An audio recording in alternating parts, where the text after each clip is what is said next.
فيديو النهاردة مختلف عن كل اللي قدمناه قبل كده. فيديو النهاردة مش عن رواد المسرح المصري ولا عن الأخطاء التاريخية في الدراما المصرية. فيديو النهاردة تقدر تقول إنه لمسة وفاء لشخص عزيز عليا جدا وصاحب فضل كبير. حلقة النهاردة عن فارس الرومانسية في الأدب العربي. كتبت عنه كتير وأظن إني لن أتوقف عن الكتابة عنه، فهو أستاذي وعرابي والسبب في دخولي عالم الكتابة. متهيألي عرفتوه. فيديو النهاردة عن الراحل الشهيد يوسف السباعي.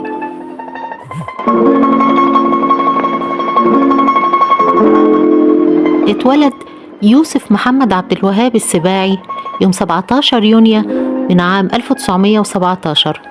والده محمد السباعي أحد المشتغلين بالأدب والترجمة. عمه طه باشا السباعي وزير الأوقاف في عدة وزارات مختلفة قبل الثورة. التحق يوسف السباعي بالكلية الحربية وتخرج منها عام 1939 في نفس الدفعة اللي ضمت الرئيس جمال عبد الناصر وأنور السادات. ورغم عمله العسكري إلا أن حبه للأدب تغلب عليه وجعله يقرر ترك العمل العسكري والتفرغ للأدب.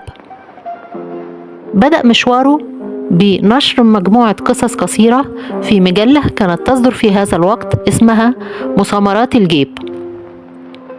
ثم صدرت له في مطلع الخمسينيات عدة روايات ومسرحيات وقصص قصيرة، منها على سبيل المثال نائب عزرائيل، إني راحلة، بين الأطلال، رد قلبي، جفت الدموع، ليل له آخر، والعمر لحظة.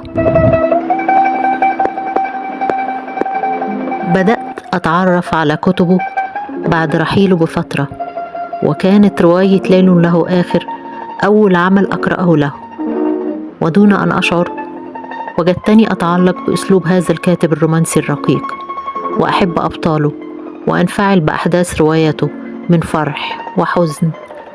وبدأت أبحث عن باقي مؤلفاته وقرأتها جميعا، وحتى مقالاته في الصحف والمجلات.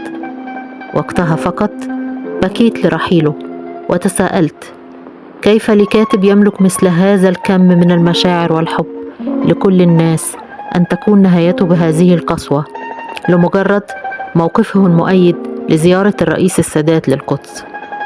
ورغم إحساسي العميق بفقدك إلا أنني أحيا بفكرك، فأنت دون أن تقصد من وضعتني على طريق الفن والأدب.